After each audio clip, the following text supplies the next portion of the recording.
ಎಲ್ಲರಿಗೂ ನಮಸ್ಕಾರ. ಓಂ ಶ್ರೀ ಗುರು ರಾಘವೇಂದ್ರಾಯ ನಮಃ. ನಾಳೆ ಹನುಮ ಜಯಂತಿ ಮತ್ತು ಹುಣ್ಮೆ ಇರೋದ್ರಿಂದ ತುಂಬ ತುಂಬಾ ಒಳ್ಳೆಯದು ಅಂತಲೇ ಹೇಳ್ಬೋದು. ನೀವು ಮನೆಯಲ್ಲೇ ರಾಯರು ಪೂಜೆ ಮಾಡ್ತೀರಾ, ಯಾವ ರೀತಿ ಮಾಡಬೇಕು, ಅದರಲ್ಲೂ ಹನುಮ ಅಂದರೆ ರಾಯರಿಗೆ ಎಷ್ಟು ಪ್ರಿಯ. ಹನುಮನ ದರ್ಶನ ನೀವು ಮಾಡ್ಕೋಬೋದು, ಅಥವಾ ರಾಯರು ಮಠಕ್ಕೆ ಹೋದ್ರೆ ನಿಮಗೆ ಅಲ್ಲೊಂದು ಒಳ್ಳೆ ದರ್ಶನ ನೀವು ಕಣ್ತುಂಬ್ಕೊಂಡು ಬರ್ಬೋದು. ಅದು ಯಾವ ಟೈಮಲ್ಲಿ ನೀವು ರಾಯರು ಮಠಕ್ಕೆ ಹೋಗಬೇಕು, ಹೇಗೆ ಮನೆಯಲ್ಲಿ ಪೂಜೆ ಮಾಡಬೇಕು, ಯಾವ ಸಮಯದಲ್ಲಿ ಮಾಡಬೇಕು, ಅಷ್ಟೇ ಅಲ್ಲದೆ ರಾಯರು ಇರುವಿಕೆ ಅಂದರೆ ರಾಯರು ಉಪಸ್ಥಿತಿನ ನೀವು ಯಾವ ರೀತಿ ಕಾಣ್ಬೋದು ನಿಮ್ಮ ಮನೆಯಲ್ಲಿ, ನಿಮ್ಮ ಜೊತೆ ರಾಯರು ಇದ್ದಾರಾ ಇಲ್ವಾ ಅಂತ ಅನುಭವಗಳು ಹೇಗಾಗ್ತವೆ. ಅದ್ರ ಜೊತೆಗೆ ಮಣ್ಣಿನ ಸೇವೆಯನ್ನು ನೀವು ಮಾಡಿ ಕೂಡ ರಾಯರಲ್ಲಿ ನಿಮ್ಮ ಕಷ್ಟಗಳನ್ನ ಹೇಳ್ಕೊಬೋದು, ನಿಮ್ಮ ಕಷ್ಟಕ್ಕೆ ಒಂದು ಪರಿಹಾರನ ಕಂಡ್ಕೋಬೋದು, ಒಂದು ದಾರಿನ ತೋರಿಸು ತಂದೆ ಅಂತ ಕೇಳ್ಕೊಬೋದು. ಇದಿಷ್ಟು ಮಾಹಿತಿನ ನಾನು ಈ ವಿಡಿಯೋದಲ್ಲಿ ನಿಮಗೆ ಕೊಡ್ತಾ ಹೋಗ್ತೀನಿ. ಈ ವಿಡಿಯೋನ ಕೊನೆ ತನಕ ನೋಡಿ, ಮತ್ತು ಇನ್ನು ಯಾರೆಲ್ಲ ನನ್ನ ಚಾನಲ್ನ ಸಬ್ಸ್ಕ್ರೈಬ್ ಮಾಡ್ಕೊಂಡಿಲ್ಲ ಮಾಡಿಕೊಂಡು ಬೆಲ್ ಐಕಾನ್ನ ಪ್ರೆಸ್ ಮಾಡ್ಕೊಳ್ಳಿ. ಹೀಗೆ ನಾಳೆ ಪೂಜೆನ ಯಾವ ರೀತಿ ಮಾಡಬೇಕು ಅಂದರೆ, ನೀವು ಮೊದಲಿಗೆ ಇವತ್ತೇ ಅಂದರೆ ಬುಧವಾರನೇ ನೀವು ಮನೆಯೆಲ್ಲ ಶುದ್ಧನ ಮಾಡ್ಕೋಬೇಕು. ಶುದ್ಧಿನ ಮಾಡಿಕೊಂಡು ಆನಂತರ ಎಲ್ಲ ರಾಯರು ಸಾಮಗ್ರಿಗಳು ಏನೇನಿರುತ್ತೋ ಅದನ್ನೆಲ್ಲ ನೀವು ಸಿದ್ಧತೆನ ಮಾಡ್ಕೊಂಡು ಇಟ್ಕೊಂಡು ಬ್ರಾಹ್ಮಿ ಮುಹೂರ್ತದಲ್ಲಿ ಎದ್ದು ನೀವು ಸ್ನಾನ ಮಾಡಿ ರಾಯರಿಗೆಲ್ಲ ಅಲಂಕಾರನ ಮಾಡಿ ರಾಯರಿಗೆ ಪೂಜೆನ ಸಲ್ಲಿಸಬೇಕು ಮನೆಯಲ್ಲಿ. ನೀವು ನಾಳೆ ಹನುಮಾನ್ ಜಯಂತಿ ಮತ್ತೆ ಚೈತ್ರ ಪೌರ್ಣಮಿ ಇರೋದ್ರಿಂದ ತುಂಬಾ ವಿಶೇಷ ಅಂತಾನೆ ಹೇಳ್ಬೋದು. 7:41 ಮುಕ್ತಾಯಗೊಳ್ಳುತ್ತೆ. ತುಂಬಾ ಒಳ್ಳೆ ಸಮಯ. ಅದರಿಂದಾಗಿ ನೀವು 7:15 ಒಳಗಡೆ ನೀವು ಪೂಜೆನ ಮುಗಿಸಿ ಮನೆಯಲ್ಲಿ ಮತ್ತೆ ರಾಯರಿಗೆ ನೈವೇದ್ಯನ ಮಾಡಬೇಕು. ಮತ್ತೆ ತುಳಸಿ ಇರಲೇಬೇಕು ಅರ್ಚನೆ ಮಾಡೋದಕ್ಕೆ. ಇಲ್ಲಾಂದ್ರೆ ಅರ್ಚನೆ ಮಾಡಲಿಲ್ಲ ಅಂದ್ರೂ ನೀವು ತುಳಸಿ ದಳನ ಒಂದು ದಳನಾದ್ರೂ ನೀವು ರಾಯರಿಗೆ ಇಟ್ಟು ನೀವು ಪೂಜೆನ ಸಲ್ಲಿಸಬೇಕು. ಮತ್ತು ಸೇವಂತಿಗೆ ಹೂವು, ಅಕ್ಷತೆ ಎಲ್ಲನೂ ರೆಡಿ ಮಾಡಿ ಇಟ್ಕೊಂಡು ತುಪ್ಪ ಅಥವಾ ಎಳ್ಳೆಣ್ಣೆಲೆ ನೀವು ದೀಪನ ಹಚ್ಚಬೇಕು. ನಾರ್ಮಲ್ ದೀಪ ಹಚ್ಚುವಂಥ ಎಣ್ಣೆಲೂ ಹಚ್ಬೋದು, ಬಟ್ ನಾಳೆ ವಿಶೇಷ ಇರೋದ್ರಿಂದ ನೀವು ತುಪ್ಪ ಸಾಧ್ಯ ಆಗುತ್ತೆ ಅಂದರೆ ತುಪ್ಪದಲ್ಲೇ ಹಚ್ಚಿ ತುಂಬ ಶ್ರೇಷ್ಠ ಅಂತಲೇ ಹೇಳ್ಬೋದು.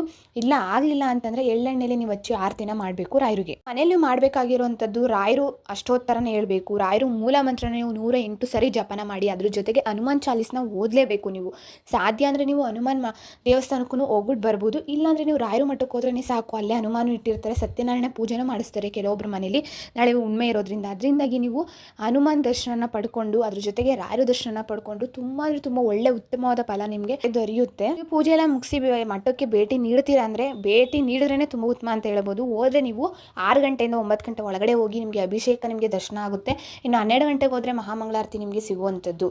ಇಷ್ಟನ್ನ ನೀವು ಭೇಟಿ ಮಾಡಿ ದರ್ಶನ ಪಡೆಯೋವರೆಗೂ ನೀವು ಇಷ್ಟು ಸಮಯನ ನೀವು ಮೇಂಟೈನ್ ಮಾಡಿಕೊಂಡು ನಾಳೆ ನೀವು ಪೂಜೆನ ಮಾಡಿದ್ರೆ ಅಥವಾ ದರ್ಶನ ಪಡೆದ್ರೆ ನೀವು ಅಂದ್ಕೊಂಡಿರೋಂಥ ಕೆಲಸ ಕಾರ್ಯಗಳು ಆದಷ್ಟು ಬೇಗವೇ ಶೀಘ್ರವಾಗಿ ನೆರವೇರುತ್ತೆ. ದೇವಸ್ಥಾನದಲ್ಲಿ ನೀವು ತುಳಸಿನ ಅರ್ಪಣೆನ ಮಾಡ್ಬೋದು, ತುಳಸಿ ಅರ್ಚನೆನ ಮಾಡಿಸ್ಬೋದು ರಾಯರಿಗೆ. ಇಲ್ಲ ತುಳಸಿನ ಕೊಟ್ಬಿಟ್ಟು ಬಂದರೂ ನಡೆಯುತ್ತೆ. ಅಥವಾ ನಿಮ್ಮ ಸಮಸ್ಯೆ, ನಿಮ್ಮ ಕಷ್ಟನ ಮನಸ್ಸಲ್ಲಿ ಇಟ್ಕೊಂಡು ಒಂದು 11 ಬಾರಿ ಪ್ರದಕ್ಷಿಣೆ ಬರಬೇಕು ದೇವಸ್ಥಾನದಲ್ಲಿ. ಇಲ್ಲ ತೆಂಗಿನಕಾಯಿನ ಸಮರ್ಪಣೆ ಮಾಡಿ, ಇಲ್ಲ ತೆಂಗಿನಕಾಯಿ ಹೊಡಿಬೋದು ಅಂತ ಅಂದರೆ ಕೆಲವು ದೇವಸ್ಥಾನಗಳಲ್ಲಿ, ಎಲ್ಲ ದೇವಸ್ಥಾನಗಳು ಬಿಡಲ್ಲ. ನಾರ್ಮಲಾಗಿ ಬೇರೆ ದೇವಸ್ಥಾನಗಳಲ್ಲಿ ಈಡ್ಗಾಯಿ ಥರ ಹೊಡಿಬೋದು, ಬಟ್ ರಾಯರ ದೇವಸ್ಥಾನದಲ್ಲಿ ನಾನು ಯಾರು ಹೊಡೆದಿರೋದನ್ನ ನೋಡು ಇಲ್ಲ ಬಿಟ್ಟು ಇಲ್ಲ ಅನ್ಕೋತೀನಿ. ಅಕಸ್ಮಾತ್ ನಿಮ್ಗೆ ಸಾಧ್ಯ ಆಗಲಿ ಅಂದರೆ ತೆಂಗಿನಕಾಯಿನ ಕೊಟ್ಬಿಟ್ಟು ಬನ್ನಿ, ಬೆಲ್ಲ ಕೊಟ್ಬಿಟ್ಟು ಬನ್ನಿ ರಾಯರಿಗೆ, ತುಪ್ಪ ಹಾಲು ಮೊಸರನ್ನ ಕೊಟ್ಬಿಟ್ಟು ಬನ್ನಿ.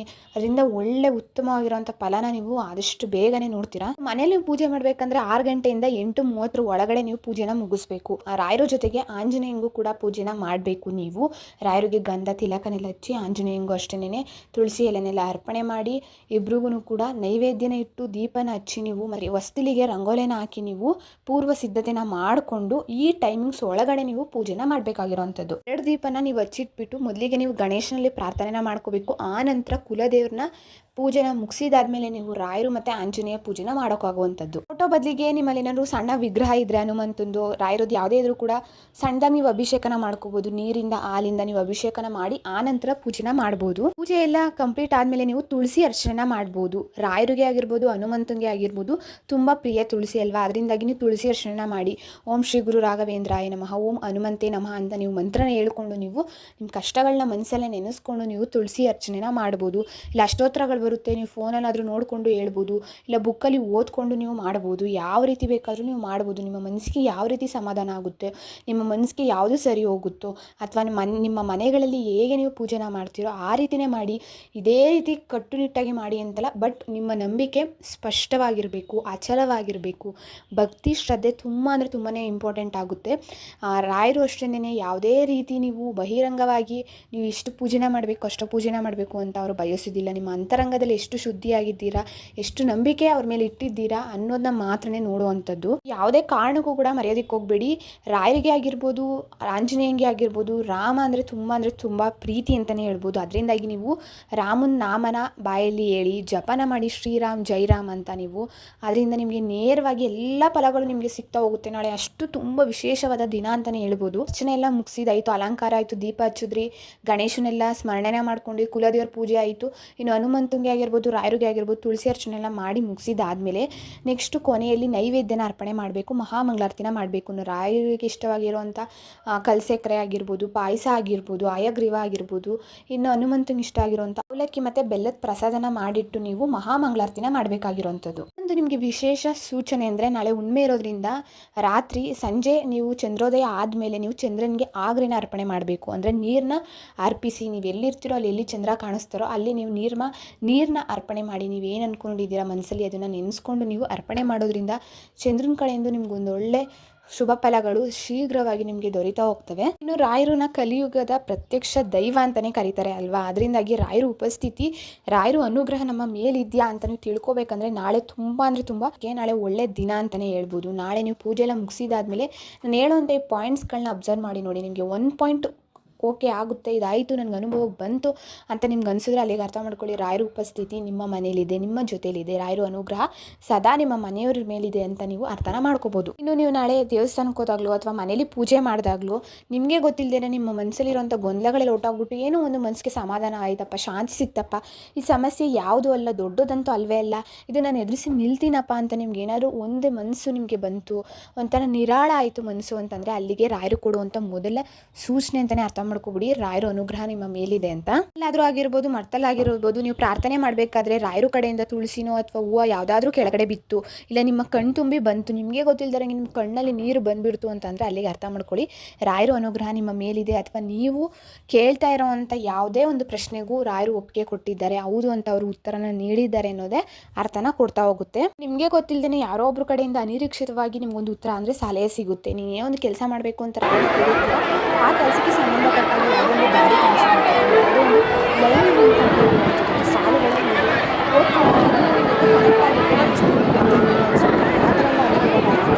ಅದು ರಾಯರು ಬೇರೆಯವ್ರ ಸಲಹೆನ ಕೊಡ್ತಾ ಇದ್ದಾರೆ, ಪೂಜೆನ ಮುಗಿಸಿ ಮಠಕ್ಕೆ ಬಂದಮೇಲೆ ನಾಳೆ ರಾತ್ರಿ ನೀವು ಕೈಕಾಲು ಮುಖ ತೊಳ್ಕೊಂಡು ಮಲಗೋ ಟೈಮಲ್ಲಿ ರಾಯರನ್ನ ನೆನೆಸ್ಕೊಂಡು ಮಂತ್ರಾಕ್ಷತೆಯಿಂದ ಸ್ವಲ್ಪ ಬಾಯಿಗೆ ಹಾಕೊಂಡು ತಲೆಗೆ ಹಾಕೊಂಡು ಚಾಪೆ ಮೇಲೆ ಮಲ್ಕೊಳ್ಳಿ, ಹಾಸಿಗೆ ಮೇಲೆ ಮಲ್ಕೊಳ್ಳಿ ಕೊಡ್ತೀವಿ. ರಾಯರು ಕನಸಲ್ಲಿ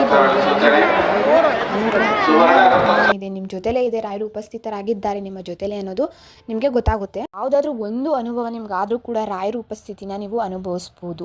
ಇನ್ನು ನೆನಪಿನಲ್ಲಿ ಇಟ್ಕೊಡಿ, ನಂಬಿದವರಿಗೆ ನಡೆಸುವವ ರಾಘವೇಂದ್ರ. ನೀವೆಷ್ಟು ಗಾಢವಾಗಿ ನಂಬಿಕೆ ಇಟ್ಟು ರಾಯರನ್ನ ನೆನೀತೀರೋ ಅಷ್ಟು ಗಾಢವಾಗಿ, ಅಷ್ಟು ಸ್ಪಷ್ಟವಾಗಿ ರಾಯರು ಇರುವಿಕೆ ನಿಮಗೆ ಅನುಭವಕ್ಕೆ ಬರುತ್ತದೆ. ಮಣ್ಣಿನ ಸೇವೆ ಯಾವ ರೀತಿ ಮಾಡಬೇಕು ಅಂತಂದರೆ, ನಿಮ್ಮ ಹತ್ರ ಏನಾದ್ರು ವೃತ್ತಿಗೆ ಮಣ್ಣಿದ್ರೆ ಅದನ್ನೇ ಒಂದು ತಟ್ಟೆಲಿ ಅಥವಾ ಬಟ್ಲಲ್ಲಿ ಹಾಕ್ಬಿಟ್ಟು ರಾಯರು ಮುಂದೆ ಇಟ್ಬಿಟ್ಟು ಅದಕ್ಕೆ ಆ ಗಂಧ ಹೂವನ್ನೆಲ್ಲ ಇಟ್ಬಿಟ್ಟು ನೀವು ಸ್ವಲ್ಪ ಅಕ್ಷತೆ ಮತ್ತು ತುಳಸಿ ದಳನ ಕೈಯಲ್ಲಿ ಇಟ್ಕೊಂಡು ನೀವು ನಿಮ್ಮ ಕಷ್ಟನ ರಾಯರ ಹತ್ರ ಹೇಳ್ಕೋಬೇಕು. ಹೇಳ್ಕೊಂಡಿದ್ದಾದಮೇಲೆ ವೃತ್ತಿಕೆಗೆ ನೇರವಾಗಿ ನೀವು ನೀರನ್ನ ಹಾಕ್ಬಾರ್ದು. ವೃತ್ತಿಕೆ ಮುಂದೆಗಡೆ ನೀವು ಒಂದು ಸಣ್ಣ ಲೋಡ್ತಲೋ ಬಟ್ಲಲ್ಲೋ ನೀವು ನೀರನ್ನ ಇಟ್ಬಿಟ್ಟು ಆ ನೀರಿಗೆ ಅಕ್ಷತೆ ಇಟ್ಕೊಂಡಿರ್ತೀರಲ್ಲ, ಅಕ್ಷತೆನ ಹಾಕ್ಬಿಟ್ಟು ನೀವು ಯಾವ ರೀತಿ ಮಠದಲ್ಲಿ ಪ್ರದಕ್ಷಿಣೆ ಹಾಕ್ತಿರೋ ಆ ರೀತಿ ಆ ವೃತ್ತಿಕೆ ಸುತ್ತ ನೀವು 11 ಬಾರಿ 21 ಬಾರಿ ನೀವು ಪ್ರದಕ್ಷಿಣೆನ ಹಾಕ್ಬೋದು. ಇನ್ನು ನಮ್ಮ ಮನೇಲಿ ವೃತ್ತಿಕೆ ಇಲ್ಲ, ಮಣ್ಣು ಇಲ್ಲ ಅನ್ನೋರು ನಿಮ್ಮ ಮನೇಲಿ ಬೃಂದಾವನ ಇದ್ದರೆ ಅಥವಾ ರಾಯರು ಫೋಟೋ ಇದ್ದರೆ ಅದನ್ನೇ ವೃತ್ತಿಕೆ ಅಂತ ಭಾವಿಸ್ಬಿಟ್ಟು ನೀವು ರಾಯರಿಗೆ ಮಣ್ಣಿನ ಸೇವೆನ ನಾನು ಇದ್ರ ಮೂಲಕ ಮಾಡ್ತೀನಿ ತಂದೆ ಅಂತ ಹೇಳ್ಬಿಟ್ಟು ಅದನ್ನು ಕೂಡ ಇದೇ ರೀತಿ ಮಾಡಿಬಿಟ್ಟು, ಅಂದರೆ ಅಕ್ಷತೆನ ಇಟ್ಕೊಂಡು ನಮಸ್ಕಾರನ ಮಾಡ್ಕೋತಿರಲ್ವ, ಸಂಕಲ್ಪನ ಮಾಡ್ಕೋತಿರಲ್ಲ, ಆ ಅಕ್ಷತೆನ ರಾಯರು ಫೋಟೋ ಮೇಲೆ ಹಾಕ್ಬಿಡಿ. ಮತ್ತು ಇನ್ನು ಸ್ವಲ್ಪನ ನಿಮ್ಮ ತಲೆಗೆ ಹಾಕೊಳ್ಳಿ. ಪೂಜೆ ಎಲ್ಲ ಮುಗಿದ್ಮೇಲೆ ವೃತ್ತಿಕೆ ಮಣ್ಣಿದ್ರೆ ಅದನ್ನು ಸ್ವಲ್ಪ ಭಾಗನ ತೆಗೆದುಕೊಂಡು ನೀವು ಹಣೆಗೆ ಹಚ್ಕೋಬೇಕು. ಅಥವಾ ನಿಮ್ಮ ಮನೇಲಿ ವೃತ್ತಿಕೆ ಮಣ್ಣಿಲ್ಲ, ನೀವು ರಾಯರು ಫೋಟೋನ ಇಟ್ಟು ಬೃಂದಾವನನ ಇಟ್ಟು ನೀವು ಪೂಜೆನ ಮಾಡ್ತೀನಿ ಅಂದರೆ ಅಕ್ಷತೆನ ಇಟ್ಕೊಂಡು ನೀವು ಇದನ್ನ ಫಾಲೋನ ಮಾಡ್ಬೋದು. ಮತ್ತು ಅಕ್ಷತೆನ ಸ್ವಲ್ಪ ಕಾಳುಗಳನ್ನ ಅಕ್ಕಿ ಡಬ್ಬದಲ್ಲಿ ಹಾಕ್ಬಿಟ್ಟು ನೀವು ಪ್ರತಿನಿತ್ಯ ಯೂಸ್ನ ಮಾಡ್ಬೋದು. ಅದರಿಂದ ರಾಯರು ಅನುಗ್ರಹ ಬೇಗನೆ ಆಗುತ್ತೆ ಮತ್ತು ನಿಮ್ಮ ಕಷ್ಟಕ್ಕೆ ಬೇಗ ಫಲ ಸಿಗ್ತಾ ಹೋಗುತ್ತೆ. ನೀವು ಪ್ರತಿನಿತ್ಯ ಪೂಜೆ ಮಾಡಬೇಕಾದ್ರೆ ವೃತ್ತಿಕೆ ಮಣ್ಣನ್ನು ನೀವು ಹಣೆಲಿ ಇಟ್ಕೊಂಡು ಈಚೆ ಹೋಗ್ಬೋದು. ಅಥವಾ ನೀವು ವಾರಗಳ ವಾರಗಳಲ್ಲಿ ಮಾಡಿದ್ರೆ, ಗುರುವಾರಗಳಲ್ಲಿ ನೀವು ಪೂಜೆ ಮಾಡಿದ್ರು ಕೂಡ ಅದನ್ನ ಯೂಸ್ನ ಮಾಡ್ಬೋದು. ಯಾವ ರೀತಿಯಾದ್ರು ಮಾಡ್ಬೋದು, ಬಟ್ ಹುಷಾರಾಗಿ ನೀವು ಮನೇಲಿ ಸೇಫಾಗಿ ಇಟ್ಕೊಳ್ಳಿ. ತುಂಬ ಒಳ್ಳೆ ಪಾಸಿಟಿವ್ ವೈಬ್ಸು ಮನೇಲಿ ಕ್ರಿಯೇಟ್ ಆಗುವಂಥದ್ದು, ನೆಗೆಟಿವಿಟಿ ಎಲ್ಲ ಹೋಗುತ್ತೆ. ನಿಮ್ಮ ತಲೆಯಿರೋಂಥ ಗೊಂದಲಗಳಿಗೆಲ್ಲ ಒಂದು ಪರಿಹಾರ ಸಿಗುತ್ತೆ. ನೀವು ಯಾವುದಾದ್ರೂ ರೋಗ ರುಜಿನಗಳಿಂದ ಬಳಲ್ತಾ ಇದ್ದರೆ ಅದನ್ನು ಸ್ವಲ್ಪ ಮೃತ್ತಿಕೆ ಮಣ್ಣನ್ನು ನೀವು ಒಂದು ಲೋಟದ ನೀರಿಗೆ ಹಾಕ್ಕೊಂಡು ನೀವು ಮಿಕ್ಸ್ ಮಾಡ್ಕೊಂಡು ಕುಡ್ರೆ ನಿಮ್ಗೆ ಯಾವುದೇ ರೀತಿ ರೋಗ ಇದ್ರೂ ಕೂಡ ಎಲ್ಲವೂ ಕೂಡ ಗುಣಮುಖರಾಗಿ ನೀವು ಸುಧಾರಿಸ್ತೀರಾ ಅಂತಲೇ ಹೇಳ್ಬೋದು. ಇದಿಷ್ಟು ಇನ್ಫಾರ್ಮೇಷನ್ ನಿಮ್ಗೆ ಎಲ್ರಿಗೂ ಇಷ್ಟ ಆಗಿದ್ದರೆ ಅಥವಾ ನಿಮ್ಮ ಲೈಫ್ಗೆ ಯೂಸ್ ಆಗುತ್ತೆ ಅಂತ ಅನಿಸಿದ್ರೆ ಇದೇ ರೀತಿ ನನಗೆ ಸಪೋರ್ಟ್ನ ಮಾಡ್ತಾರೆ. ಇನ್ನೂ ಹೆಚ್ಚು ಹೆಚ್ಚು ವೀಡಿಯೋಗಳನ್ನ ಮಾಡೋದಕ್ಕೆ ಮತ್ತು ಇನ್ನೂ ಹೆಚ್ಚು ಹೆಚ್ಚು ಮಾಹಿತಿನ ಸಂಗ್ರಹಿಸಿ ನಿಮ್ಮ ಮುಂದೆ ತರೋದಕ್ಕೆ ಹೆಲ್ಪ್ ಆಗುತ್ತೆ ಅಂತಲೇ ಹೇಳ್ತಾ ಇದ್ದೀನಿ. And thank you for watching.